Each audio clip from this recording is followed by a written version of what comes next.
یہ ساری چیزیں جو ہے نا بہت پہلے ہی ہو چکی. لوگ آج لڑائی لڑتے چلے جا رہے ہیں ان کے پیچھے ان کے پیچھے ان کے پیچھے. ارے شریعت کا مسئلہ دیکھنا چاہیے, ساری چیزیں بعد میں. بھائی بھائی ہو چاہے باپ بیٹے کا مسئلہ ہو, کوئی بھی اگر عقیدہ غلط ہے تو پھر وہ غلط ہے, پھر وہ کسی کا نہیں. کوئی کہے کہ میرا بھائی ہے سگا نہیں چھوڑ سکتا, میری اولاد ہے نہیں چھوڑ سکتے. ارے نہیں, چھوڑنا پڑے گا کیونکہ شریعت کے اندر خون کا رشتہ نہیں ہے, ایمان کا رشتہ بنایا گیا. ایمان کا رشتہ. اگر خون کا رشتہ ہوتا تو حضرت ابو بکر صدیق جنگ کے اندر اپنے بیٹے سے یہ نہ کہتے کہ بیٹا اگر میری تلوار کے نیچے تو آتا تو میں تجھے چھوڑ دیتا, بلکہ حضرت ابو بکر صدیق رضی اللہ تعالیٰ عنہ کا ایک بیٹا جو پہلے کفر کی حالت میں تھا, ایک جنگ کے دوران اس نے کہا, اس نے ایک جنگ کے دوران اس کے ایک تلوار کے نیچے حضرت ابو بکر صدیق آئے. اس کے بعد حضرت عبد الرحمن جب ایمان لے کر کے آ گئے, ایک دن ان کے بیٹے نے حضرت ابو بکر کے بیٹے نے کہا, اے میرے باپ ابو بکر صدیق سنو سنو, جب ہم کفر کی حالت میں تھے آپ میری تلوار کے ضد میں آ گئے تھے, لیکن میں نے آپ کو باپ سمجھ کر کے چھوڑ دیا تھا. اب ابو بکر کا جواب سنو جو کہتا ہے بھائی بھائی کا ہے, بھائی بھائی ہے میرا سگا بیٹا ہے, میں اس کو نہیں چھوڑ سکتا. ارے نبی کی محبت میں سب کو چھوڑنا پڑتا ہے, نبی کا عشق ہو جائے اگر انسان کو تو پھر کسی چیز کی کمی نہیں رہتی ہے, ساری چیزیں انسان چھوڑنے کے لیے تیار ہو جاتا ہے. یہ نبی کا پیار ہے, نبی کا عشق ہے. حضرت ابو بکر صدیق کے بیٹے نے کہا تھا, اے ابو بکر سنو سنو, اے میرے باپ اس جنگ کے دوران آپ میری ضد میں آئے تھے, میں نے آپ کی گردن کو نہیں کاٹا تھا, باپ سمجھ کر کے چھوڑ دیا تھا. حضرت ابو بکر صدیق نے کہا تھا, اے میرے بیٹے سن, اگر تو میری تلوار کے نیچے آ جاتا تو میں تجھے بیٹا سمجھ کے معاف نہیں کرتا, بلکہ گردار رسول سمجھ کر کے تیری گردن کو اڑا دیتا. سبحان اللہ سبحان اللہ. یہ عشق ہوتا ہے, یہ عشق انسان کو جب چڑھتا ہے تو پھر محبوب کے سوا کوئی دکھائی نہیں دیتا. العشق نار یحرق ما سوى الحبیب, عشق ایسی آگ ہے جو اپنے محبوب کے سوا سب کو جلا کے راکھ کر دیتی ہے, سب کو جلا دیتی ہے. جب بندہ عاشق ہو جاتا ہے نا تو پھر دنیا داری سے اسے کوئی مطلب نہیں رہتا, ساری چیزیں اس کی ختم, سارے معاملات ختم. اس کے دل میں صرف ایک ہی بات رہتی ہے کہ میں حضور کا امتی ہوں, حضور سے مجھے پیار ہے. میرے نبی جتنا اپنی امت سے پیار کرتے ہیں کہ اگر امت بھی تھوڑا سا پیار کر لینا تو اس کی پوری زندگی سنور جائے, پوری زندگی سنور جائے. لیکن امت کہاں نبی سے پیار کرتی ہے, امت تو صرف دکھاوے کے طور پہ کہتی ہے کہ ہم نبی کے چاہنے والے ہیں. وقت پڑتا ہے تو یہ امت بھی کمزور پڑ جاتی ہے. تمہیں معلوم ہے کہ میرے نبی اپنی امت سے کتنا پیار کرتے ہیں. قرآن پاک کے اندر ایک آیت کریمہ ہے, وَإِن مِّنكُمْ إِلَّا وَارِدُهَا. اس کا ترجمہ جانتے ہو؟ اس کا ترجمہ یہ ہے کہ تم میں سے کوئی ایسا نہیں ہے جس کا گزر پل صراط کے اوپر سے نہ ہو. پل صراط جانتے ہو کسے کہتے ہیں؟ پل صراط ایک ایسا پل ہے جو بال سے زیادہ باریک ہے, تلوار سے زیادہ تیز, جس کے اوپر انسان کو چلنا ہے. اور جانتے ہو وہ ہے کس چیز پر؟ وہ جہنم کے اوپر ہے. اس پل سے انسان کو گزر کر کے جانا ہے. کوئی بجلی کی طرح دوڑ کے جائے گا, کوئی پلک جھپکتے ہی نکل جائے گا, کوئی کٹ کے نیچے گرے گا, کوئی نکل جائے گا. سب نفسی نفسی کے عالم میں پڑے ہوں گے, کیسے پل صراط سے ہم گزریں گے. حضور پر جب آیت کریمہ یہ نازل ہوئی نا تو میرے مصطفیٰ رونے لگے.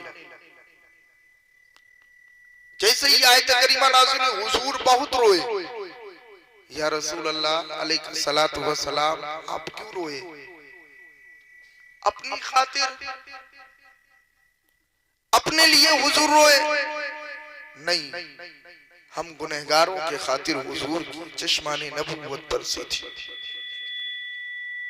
مدینہ منورہ کی سرزمین ہے، مدینہ منورہ کے اندر حضور پر جب یہ آیت کریمہ نازل ہوئی تو حضور اتنا روئے اتنا روئے اتنا روئے کہ روتے روتے آپ کو شام ہونے والی تھی۔ آپ مسجد نبوی سے نکلے ہیں، نکلنے کے بعد راستہ طے کرتے ہوئے ایک پہاڑ ہے مدینے کے اندر جسے جبل طلا کہا جاتا ہے، اس پہاڑ کے اندر گئے۔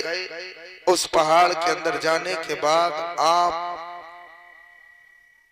اسی پہاڑ کے اندر چٹان کے اوپر اپنے سر کو سجدے میں رکھ کر کے گریہ وزاری کرنے لگے۔ حضور رونے لگے،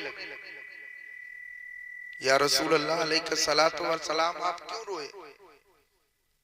امت کے خاطر کہ میری گنہگار امت ہے، میری گنہگار امت ہے، پل صراط کے راستے سے کیسے گزرے گی؟ کیسے گزر ہوگا پل صراط کے راستے سے؟ نہ جانے کیسے گزرے گی؟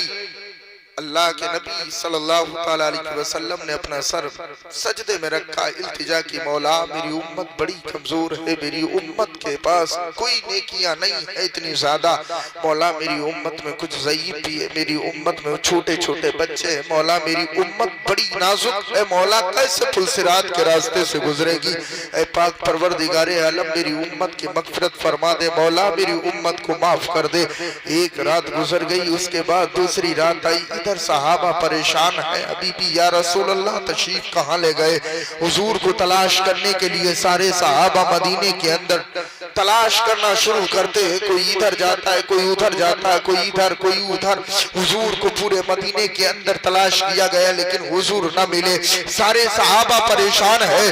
وہ صحابہ حضور کے چہرے کو دیکھا کرتے تھے تو ان کی پریشانیاں ختم ہوتی تھی، جو پیاسا ہوتا اس کی پیاس ختم ہو جاتی تھی، جو بھوکا ہوتا اس کی بھوک ختم ہو جاتی تھی۔ حضور کو دیکھنے کے لیے آنکھیں ترس رہی تھی۔ حضرت ابو بکر ادھر پریشان، حضرت عمر ادھر پریشان، عثمان غنی وہ پریشان، مولا علی وہ پریشان، ابو ہریرہ وہ پریشان، سارے صحابہ پریشان۔ روایت کے اندر آتا ہے حضرت سلمان فارسی کہتے ہیں میرا حال تو ایسا تھا جیسے کسی دیوانے کا حال ہوتا ہے۔ میں مدینہ منورہ سے نکلا ہوں، میں لوگوں سے پوچھنے لگا ہے لوگوں کہ تم نے میرے نبی کو دیکھا ہے؟ کہ تم نے مدینے والے تاجدار کو دیکھا ہے؟ کہ تم نے آمینہ کے لال کو دیکھا ہے؟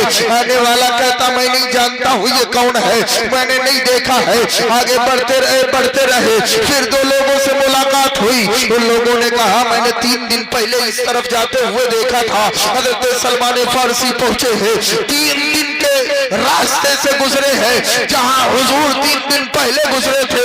آج 1 دن کا روزہ ہمیں رکھنا دشوار ہوتا ہے، لیکن یہ تیرا میرا نبی ہے جو جبل طلا پہاڑ کے اندر 3 دن سے پیٹ پہ پتھر باندھ کر کے اپنی امت کے خاطر آنسو بہا رہے ہیں۔ مولا میری امت کی مغفرت فرما دے، میری امت بڑی گنہگار ہے، بڑی سیاہکار ہے، مولا میری امت کے اندر ضعیف ہے، میری امت کے اندر نیکیاں نہیں ہے زیادہ، مولا میری امت کو معاف کر دے۔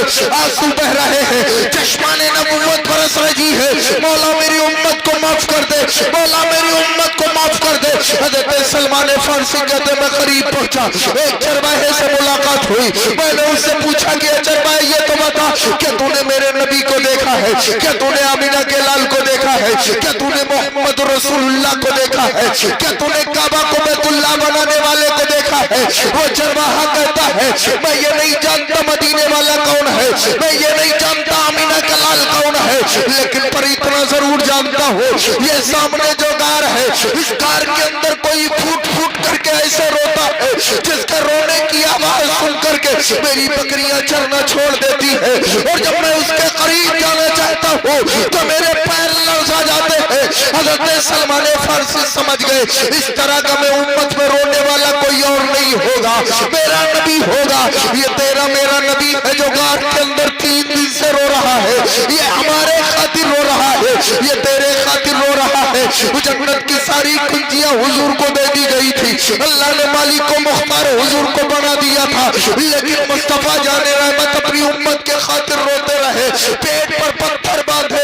حضرت سلمان فارسی جب غار کے قریب پہنچے ہیں، کیا دیکھا حضور غار کے اندر اپنے سر سجدے میں رکھ کر کے رو رہے ہیں، کریا بچاری کر رہے ہیں، بنت و سماجت کر رہے ہیں۔ مولا میری امت کی مغفرت فرما دے، مولا میری امت بڑی گنہگار ہے، بڑی سیاکار ہے، مولا میری امت کے اندر ضعیف ہے، مولا میری امت بڑی کمزور ہے، مولا میری امت کے پاس گناہ زیادہ ہے، مولا پل صراط کا راستہ بڑا نازک ہے، تلوار سے زیادہ تیز ہے، مولا وہ جہنم کے اوپر ہے، میری امت کیسے پل صراط سے گزرے گی، کٹ کٹ کے جہنم میں گرے گی۔ مولا میری امت کی مغفرت فرما دے، میری امت کو معاف کر دے۔ اللہ رب العزت کے پیارے رسول اسی غار کے اندر اپنے آنسوؤں کو بہاتے رہے، اپنی امت کے خاطر بہاتے رہے، مولا میری امت کو معاف کر دے۔ حضرت سلمان فارسی پہنچے، یا رسول اللہ اپنے سر کو اٹھا لیجئے، مدینے کے اندر اندھیرا چھایا، سارے لوگ پریشان ہیں، یا رسول اللہ ابو بکر ترس گئے ہیں، عمر فاروق اعظم ترس رہے ہیں، عثمان غنی مولا علی، سارے صحابہ آپ کے دیدار کو ترس رہے ہیں، یا رسول اللہ اپنا دیدار کروائے، چہرہ انور اٹھائے، حضور نے چہرہ نہ اٹھایا۔ دھیرے دھیرے یہ مدینے کے اندر خبر پہنچی ہے، حضرت مولا علی آئے ہیں، ابو بکر آئے ہیں، عمر آئے ہیں، عثمان غنی آئے ہیں، تمام صحابہ اکرام آ گئے حضور کی بارگاہ میں، سارے لوگ ہاتھ جوڑ کے منت و سماجت کرتے ہیں، یا رسول اللہ اپنے سر کو اٹھائے، یا رسول اللہ اپنے سر کو اٹھا لیجئے سجدے سے، لیکن مصطفیٰ جان رحمت نے اپنے سر کو سجدے سے نہیں اٹھایا ہے، بس دعا ہے مولا میری امت کو معاف کر دے، میری امت کی مغفرت کر دے، مولا میری امت گنہگار ہے، سیاکار ہے، بدکار ہے، مولا میری امت کے اندر ضعیف ہے، میری امت پل صراط کے راستے سے کیسے گزرے گی، مولا میری امت کو معاف کر دے، مولا میری امت کٹ کٹ کے جہنم میں گرے گی، میں برداشت نہیں کر پاؤں گا، مولا میری امت کو معاف کر دے۔ اللہ کے پیارے نبی التجا کر رہے ہیں، ابو بکر و عمر فاروق اعظم تمام صحابہ سوچ رہے ہیں حضور کے چہرے کو کیسے اٹھایا جائے، تو ایک صحابی بولے کہ اے صحابہ اکرام جاؤ حضور کی بیٹی فاطمہ کو لے کے آؤ، حضور جب پریشان ہوتے ہیں فاطمہ کا چہرہ دیکھتے ہیں، حضور کی پریشانی ختم ہو جاتی ہے۔ سیدہ فاطمہ کو لینے کے لیے حضرت علی گئے ہیں، حضرت فاطمہ نے حسن و حسین کو لیا ہے، اور فاطمہ خدائی ہے اپنے بابا کی بارگاہ میں کہا ہے میرے پاپا اپنے سر کو اٹھائے، اپنے نواسوں کو دیکھے، آج 3 دن ہو گئے ہیں حلق سے نیچے کھانا نہیں اترا ہے، یا رسول اللہ کرم فرمائے، اپنا سر اٹھائے، اپنا چہرہ دکھائے، کم سے کم اپنے نواسوں کی حالت تو دیکھ لیے، آپ کے چہرے کو دیکھنے کے لیے پریشان ہے، بیتاب ہے، لیکن میرے نبی نے سر نہ اٹھایا، میرے نبی کا سر سجدے میں التجا ہو رہی، مولا میری امت کی مغفرت کر دے، مولا میری امت کو معاف کر دے، مولا میری امت کو جنتی بنا دے۔ اللہ کے نبی التجا کر رہے ہیں، ادھر فاطمہ الزہرا عرض کرتی ہے بابا اگر آج آپ نے اپنے سجدے سے سر نہ اٹھایا تو آپ کی بیٹی فاطمہ سجدہ کرنے جا رہی ہے، جب تک قیامت نہیں آئے گی فاطمہ سر کو سجدے سے نہ اٹھائے گی۔ اتنا کہنا تھا، اللہ نے فرمایا جبریل عرش پر بیٹھنے کا ٹائم نہیں ہے، جاؤ میرے محبوب سے کہہ دو اے محبوب اپنا سر سجدے سے اٹھا لو، اپنی بیٹی فاطمہ کو سجدہ کرنے سے روک لو، میں وعدہ کرتا ہوں آپ کی پوری امت کی مغفرت کر دوں گا۔ اللہ کے نبی صلی اللہ علیہ وسلم کی بارگاہ میں حضرت جبریل چلے ہیں، آئے حضور کی بارگاہ میں، آنے کے بعد کان میں التجا کی، یا رسول اللہ اللہ کا وعدہ ہے آپ کی امت کی مغفرت کر دے گا، آپ اپنی بیٹی فاطمہ کو روک لو۔ حضور نے اپنا سر اٹھایا اور فاطمہ سے کہا بیٹی سجدہ نہیں کرنا، اس کے بعد فاطمہ سے فرمایا اے میری بیٹی اگر آج تو ضد نہ کرتی تو میں اس وقت تک سر سجدے سے نہ اٹھاتا جب تک ایک ایک امتی کو جنتی نہ بنا دیتا، ایک ایک امتی کو جنت میں نہ پہنچا دیتا۔ رو رو کر کے مصطفیٰ کا جو حال تھا، میرے امام کی نظر اس واقعے پر پڑی ہے تو بریلی کا تاجدار بولا ہے یا رسول اللہ اللہ کیا جہنم اب بھی نہ سرد ہوگا۔ رو رو کے مصطفیٰ نے دریا سبحان اللہ سبحان اللہ، نعرے تکبیر، نعرے تکبیر، نعرے رسالت،